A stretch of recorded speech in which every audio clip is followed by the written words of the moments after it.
Hi, this is Melanie David with the Livingston Parish News, bringing you the LPN podcast. We're here today with John Fleming, who is the Louisiana State Treasurer and current Senate candidate for the U.S. Senate.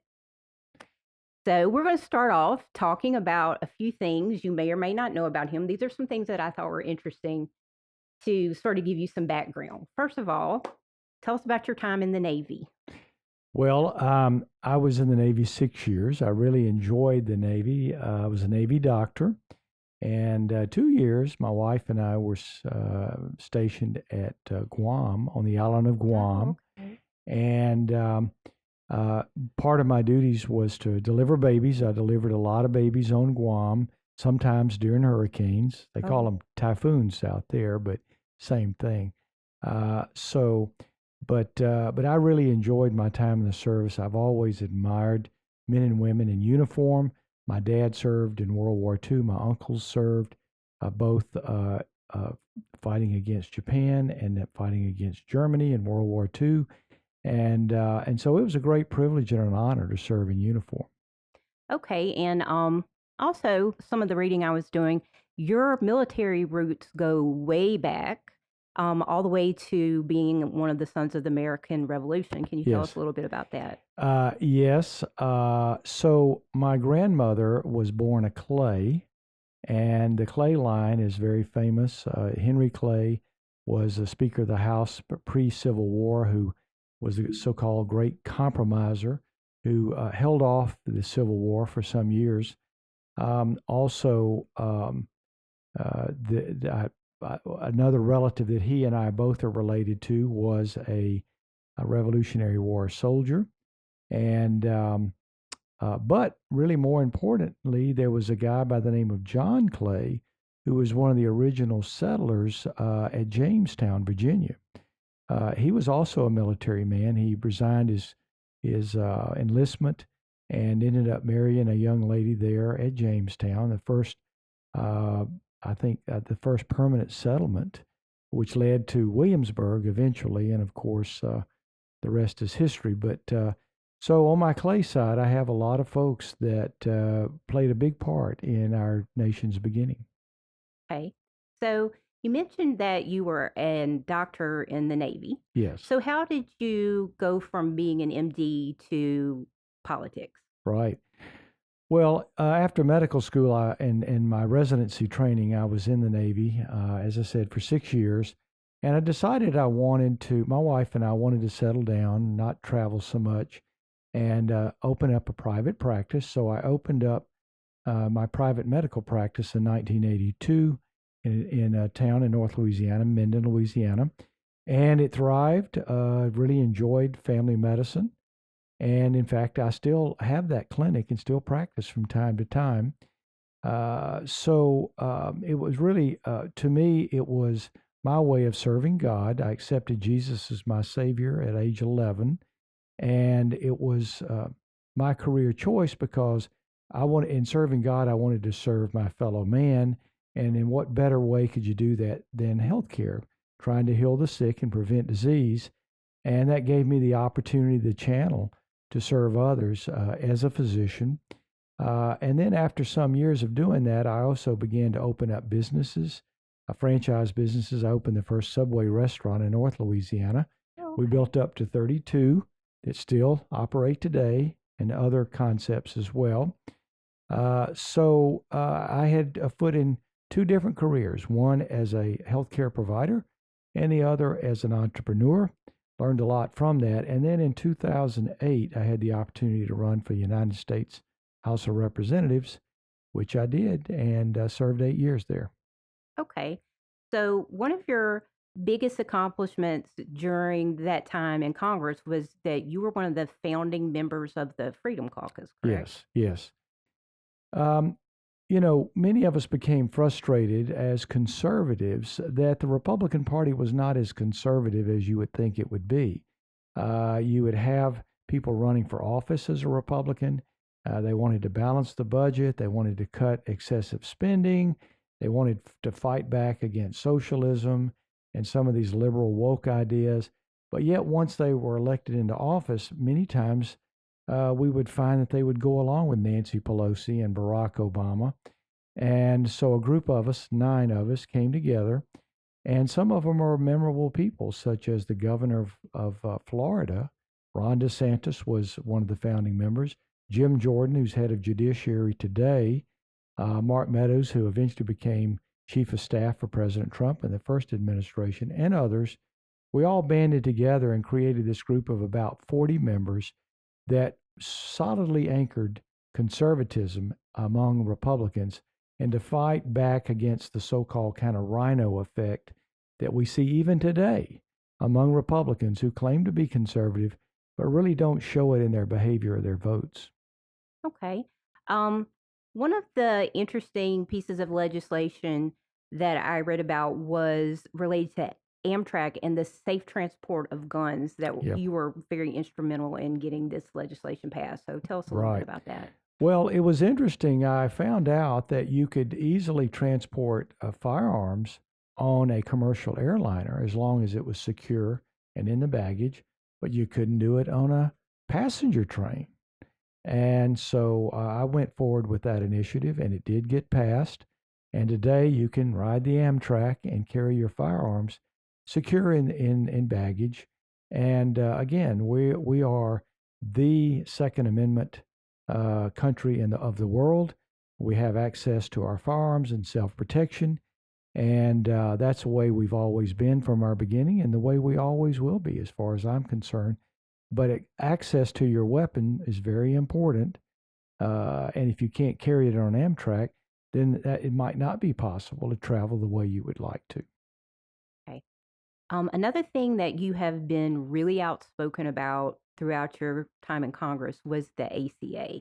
Yes. And of course, that is coming up again. We're looking at making some changes. So give us the background why you have opposed it and maybe where you see it going in the future. Well, the ACA stands for Affordable Care Act, and I called it and still call it the Unaffordable Care Act because it was a bill of 3,000 pages that affected our healthcare system and made it very bureaucratic and socialistic.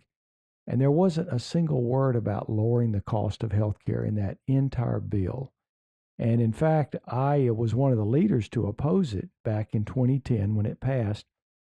And I created a resolution called HRES 615 that said if a member of Congress votes for Obamacare, Affordable Care Act, then they should have to be in Obamacare. And it went viral. It melted down the servers in Washington. I was interviewed by Megyn Kelly, who then was with Fox, and it was very, very popular. And it did lead to some things that more or less members of Congress had access to actually being in the Obamacare exchange, which I thought was a good thing because the federal program is a very cushy health care program that all members of Congress, really all federal workers, have access to. And it was my opinion that, look, if you vote for this for other people, you should have to be in it as well. But anyway, fast forward 15 years now, and I was proven right. It is not affordable. Healthcare has become very expensive. It's become very bureaucratic. And trust me, healthcare providers, doctors and nurses are not making money out of this. They're struggling to get through. And where's the money going? It's going to the middlemen. It's going to the big corporations, the big pharmas, the PBMs who are supposed to negotiate prices down.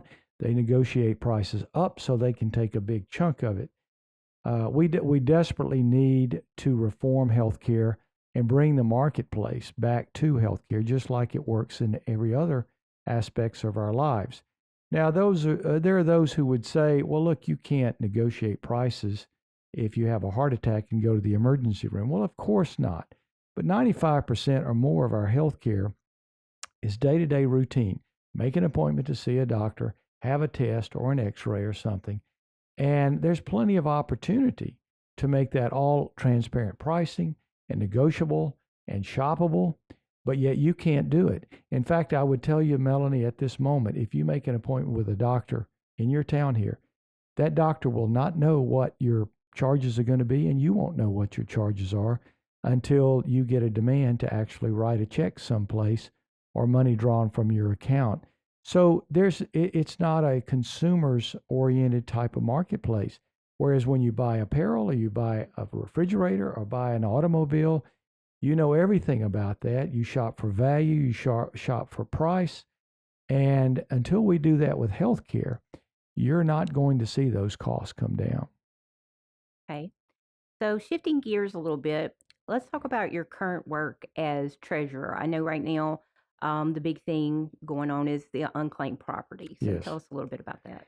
Well, unclaimed property is actually unclaimed cash because we don't receive any property in terms of equipment or land or anything. So it's money, and it's the most popular program we have because we hold people's money and we're happy to give it back to them. In fact, there's recently that it was reported that $1.4 billion of liability, that is, we owe that much money to people. Now, there are many claims over the years that were never executed, so people were never paid because they didn't know about it or maybe they've passed away. But at any one time, there's about $300 million sitting there ready for people like you and your neighbors if it's owed to you, that we can provide to you instantaneously. In fact, you can go to our website, lacashclaim.org, lacashclaim.org, or go to the Treasury website, and we have a button there for it. And put in a little information about yourself, and you can make the claim online and get the check sent to you. But this is oftentimes either money that should be inherited. Somehow you didn't know about it. Perhaps it was an account that you had with money in that account, but you didn't know about it or forgot about it. Maybe an uncle had given you some stocks and you forgot about it or didn't know about it. There's all sorts of reasons that people are owed money. Sometimes it's $50. Sometimes it's hundreds of thousands of dollars. And it's not only individuals, it's companies, organizations. We're going to be giving Southern University, I think, a check for around $100,000 that's owed to them. So 1 in 6 Louisianans are owed money through unclaimed property, and we do the best we can to find people. In fact, we actually do a data match with the Department of Revenue, matching up your IDs. We did one in June, and we sent out 143,000 checks to Louisianans, amounting to $34 million. So we're doing everything we can to get that to you. And we have a lot of great anecdotal stories. 2 I can think of offhand. In fact, one was printed in the Times-Picayune today, where we contacted a lady and told her we had $13,000, and her husband said, "Don't answer it, that it was a scam." Anybody who would call you and tell you that they have $13,000 to give to you, but he finally got curious and decided to call us back. Yeah. And we gave him his money. So we had one gentleman that we owed over $200,000 to and found out he was homeless, but we located him and got the money to him. So we recommend that people check their this website at least once or twice a year. You never know when there may be money sitting there for you. Okay, well, that's some good advice. Sure. So switching gears again, we're going to talk about your current run for the U.S. Senate. So how do you think your personal background, the things that we've talked about, shape the priorities you're going to be bringing into this race? Well, I have a very broad background. As you know, as a physician, that's very important right now. In fact, the Affordable Care Act was part of the issue having to do with the recent shutdown, where Democrats wanted more money to subsidize the premiums for those who hold that kind of insurance. We still need fixes in that, and I want to go to Washington and finally work with others and the president to solve that problem. Number 2, I have a business background. I have owned businesses and still own businesses for years. I know what it's like to sign the front of the paycheck, not just the back of the paycheck. And that's very important, understanding the economy and the economics that go with that. And now I have vast experience in government, 8 years in Congress, 4 years in the 4 years in the administrative side, including 10 months in the White House. I was Deputy Chief of Staff for President Trump during the midst of the COVID pandemic. And now I've been treasurer for almost elected treasurer of state of Louisiana almost 2 years. So I bring a very broad background of experience, and I do think that as I've gone on with these different work experiences in government, that I've learned more, and I think I'm more effective at what I do. And, being one of only 100 people in the U.S. Senate, that's a very key position for the future of this nation. So I really feel like that, in fact, I feel like of the entire field that's in this race, I'm the most qualified for this position, and certainly the one whose ideas and ideals are most consistent with the voters of Louisiana, as opposed to Bill Cassidy, who, as you know, voted to convict President Trump in the second impeachment trial, and his voting record is far more to the left than mine. I have a 97% conservative voting record. Bill Cassidy's more in the 40 to 60% range, very, very moderate for a Republican, almost Democrat.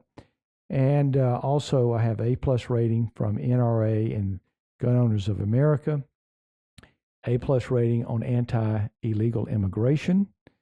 So I think I have a record that I can rely on in this election. And certainly, as I say, I've worked alongside President Trump. I know how effective he is, and I want to make him even more effective by going to the United States Senate. Okay. What do you see as some of the biggest economic challenges that we face here in Louisiana, and how would you address some of those? Well, I've got good news and bad news on that. The good news is that the rest of the country is coming to the southeast. I'd say from Texas all the way over to Florida, because they're leaving New York, they're leaving California and Oregon and all those places, because we're becoming the center of the future of the economy of this nation. So they're coming to Texas, they're coming to Tennessee, they're coming to Florida, but they are not coming to Louisiana. And there's a reason for that. Number one, our taxes are too high.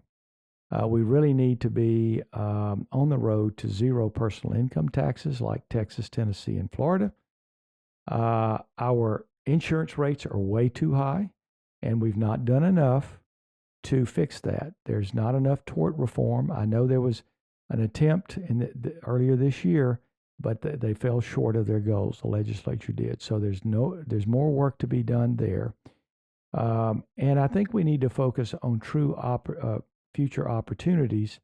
Right now, as you know, there's a lot having to do with carbon capture, which we can talk about, but we need more high tech here, such as what you might find in Austin or Silicon Valley. We need more of that. We need advanced manufacturing. There's a lot of things we could bring to this state that would create good jobs that young people are leaving this state to find in other states. So we have a lot of work to do, but we have made some improvements. Our educational level has risen to about 36%, down from being 50, down in the 50th of the nation. So we have some things to look at. We're in good fiscal shape as a state. We do balance our budget. This past year, we didn't grow our budget. That's good. And our bond ratings are good. Fitch just upgraded us from stable to positive. S&P upgraded us from AA negative to AA, which means we can borrow money at lower interest rates. So we're looking good there. Our rainy day funds, our reserve funds are in good shape in case we run into some things that we don't anticipate. So, but we're going to get a lot of flow of businesses and people, population to our state, but we've got to reform our state. We've got to leave the old ways, the old Huey Long ways of doing things, and get in the modern world and be competitive against states that surround us. So, what do you think at the federal level is the most harmful policy to Louisiana, and how would you change it? My belief is what I just mentioned: carbon capture and sequestration. First of all, that is taxpayer money. It's confiscated from the IRS, money you pay.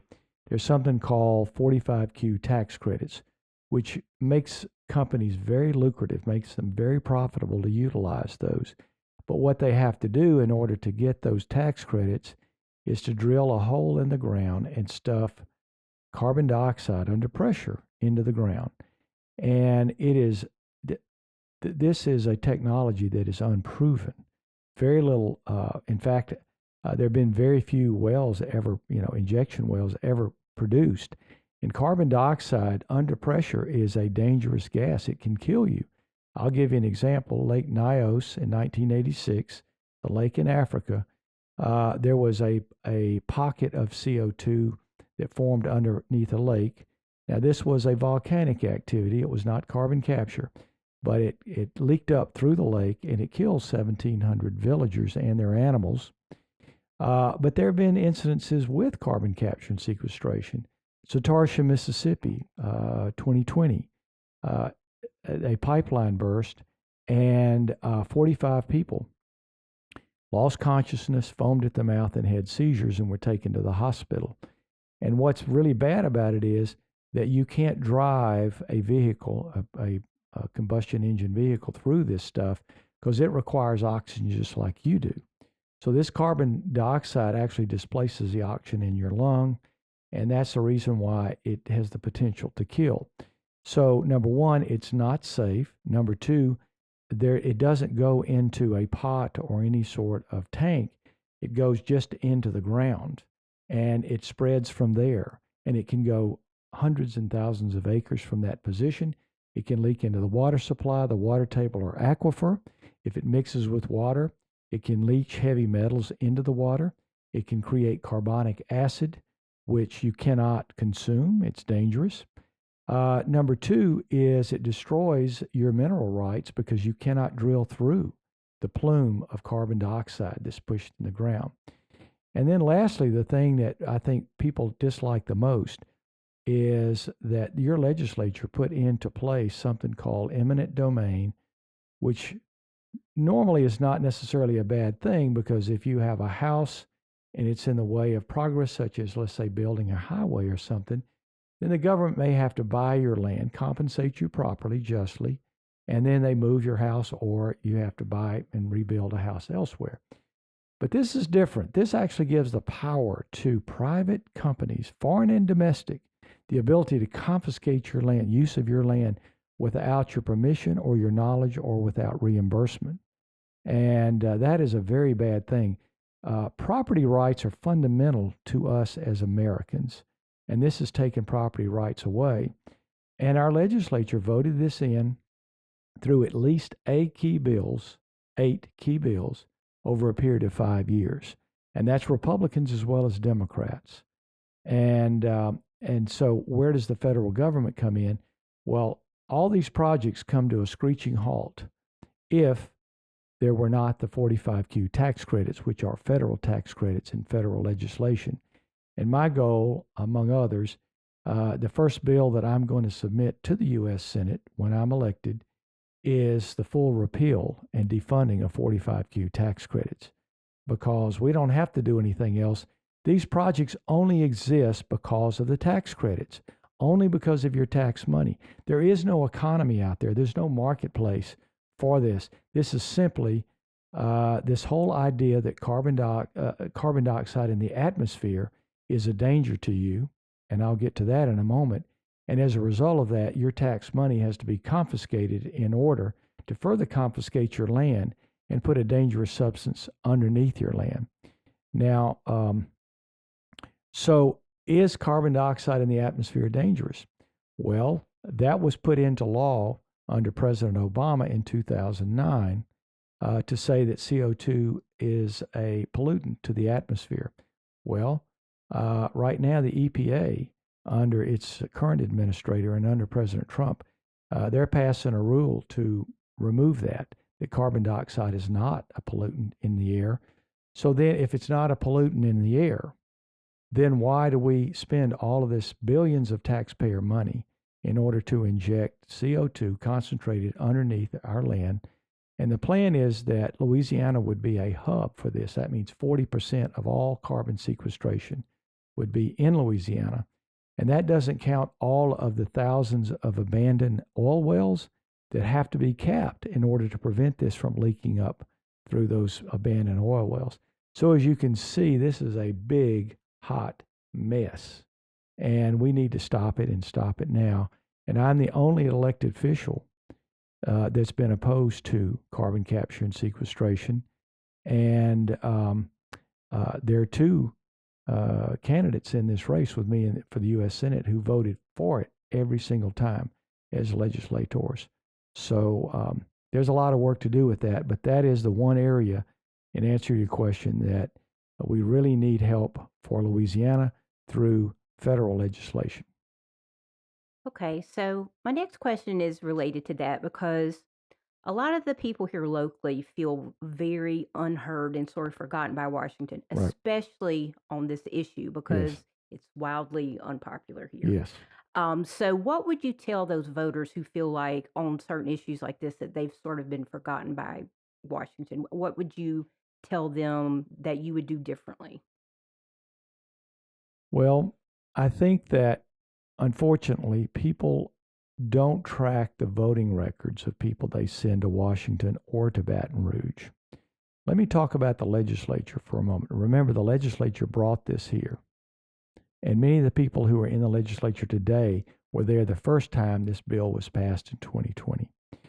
What I've observed is that many of them have this idea. They appeal to the voters, they get elected to office, and then they turn their attention to their leadership in the legislature and to the governor, and they try to please them instead of the people back home. And it is very complicated to follow all the legislation they get involved in. And I think many times, and I'm guilty of this, I assumed that Republicans and conservatives would not pass this globalist, woke kind of legislation like carbon capture into law. I just took it for granted they would not do that. But I've been disappointed in that. And I think that the lesson for all of us to learn is to study very carefully the voting records, both of your legislature and your members of Congress.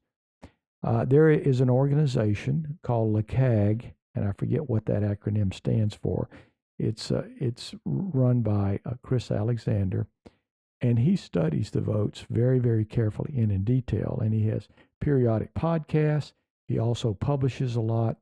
And I recommend everybody to follow him because that nobody else follows the key legislation the way he does, all the way down to the committee level. So you see many times someone will, let's say a senator will vote for something in committee and then never have to vote for it when it hits the floor, so people don't realize that he or she may actually support something that they don't like. So I would say my advice to the average person in Louisiana is to follow closely organizations like LCAG, and LCAG is the only one I know of that does this for Louisiana, and really study and know what your legislator is doing. But also there are organizations, third-party organizations that do this for members of Congress, and that's a lot easier to follow because there's a lot more written about what senators and congressmen vote for and vote against. So, really study up on don't so much listen to their rhetoric and what they have to say. Follow their votes. Their votes are far more important than their statements. Okay, so what would you say to those undecided voters who are looking at these issues? Maybe they're going back and digging through those legislative records and they're undecided. What would be your message to them? Well, specifically if they're looking at this Senate race, first of all, I think they should look at what is the Washington experience for that candidate. I'm the only one that has Washington experience except for Bill Cassidy, but we know what his record is in Washington. Well, you've talked about my record, and it's easy to find. You can go to Wikipedia and see details. You can go to various websites that rate our voting records, and you can see that mine is much different than Bill Cassidy. I'm far more America First, MAGA, conservative, and leaning towards Donald Trump and his policies. The rest of the candidates have never been to Washington in any service, either legislatively or administratively. I have been in the administration. I spent 4 years in the Trump administration, so I've got 12 years of very important conservative background in Washington, and even Bill Cassidy doesn't have any administrative record in Washington. So look at our voting records. And then number two is a broad record. I've started a number of companies. I never inherited from my dad or anybody any companies. So I have a broad background in businesses that I built. Barack Obama said, "You didn't build that." Trust me, I built that with the help of God. I built these businesses, and it was hard at times. Secondly, other than Bill Cassidy, nobody else has a medical background the way I do, and healthcare is still a big issue in Washington. Most people are unhappy with Bill Cassidy's perspective on healthcare. They feel like that he's too beholden to Big Pharma, who donates literally hundreds of thousands of dollars to him, not to me. Also, as far as the campaign, there's some talk about energy levels. I've had over 200 podcast interviews, personal appearances, radio shows, you name it. In fact, I was at a nursing home this afternoon touring it. If you add up all of my opponents in this race and all the activities they've had, it would be about 20% of what I've been doing since I announced December 4th of last year. So these are all important, but maybe the most important thing to remember today is that I have led in the polls all along, and my lead is growing against all of the candidates in the race. I've even now bypassed Bill Cassidy himself. The latest poll we did a couple of weeks ago, it had me at 25%, Cassidy at 23%, and everybody else put together 17%. And then in the runoff, which this will be a closed primary runoff, I win against Cassidy by 11 points. So far, our trends in the polls have been tremendous. We have over 12,000 signs distributed across the state. My opponents have few, if any. And we have over 200 volunteers. So we have a true grassroots campaign. So I think that my campaign and my position in this race is far different than anybody else who's in it. And that's, I think, why I'm leading. Okay. And so to close it out, where can voters learn more about your campaign or get in contact? You can go to FlemingSenateCampaign.com, FlemingSenateCampaign.com, or you could go to Google and say Fleming for Louisiana or Fleming for Senate, and it'll take you there. It'll tell you about my background. It'll tell you about, there's some short video footage and some ads and so forth that I think gives you a pretty good perspective of who I am, what I'm about. I'm a person who came up from difficult beginnings. I came from nothing. I was raised in a working class home. My mother was disabled, 2 younger siblings. My dad died at age 43 suddenly of a heart attack just before I left for college. I had to work my way through college, had to work my way through medical school. But all of that was character building, and I apply what I learned early in life to what I do today. So that's probably the best beginning source, but I'm on all the social media, Facebook, you name it. I'm the only candidate in this race that actually engages with people. If you ask me a question, I'm going to give you an answer, unless it's a crazy, nonsensical question, which I do get sometimes, and sometimes I give them a crazy, nonsensical answer. But I do, if people want to engage on social media, if they want me to come speak someplace, do a town hall, I'm always happy to do that. And I think that addresses your complaint that too often when you send people to Washington, you never hear from them again. And that is not good. I think it's important that your representatives in Washington represent you and your ideals, your concepts, your beliefs and values, and not just simply go off and do what they choose to do and listen to their leadership that promises them more money in their campaign account or perhaps a committee chairmanship. That doesn't matter to me. What matters to me is representing the people who I serve. Okay. Well, thank you so much for being here with us today. Thank you, Melanie.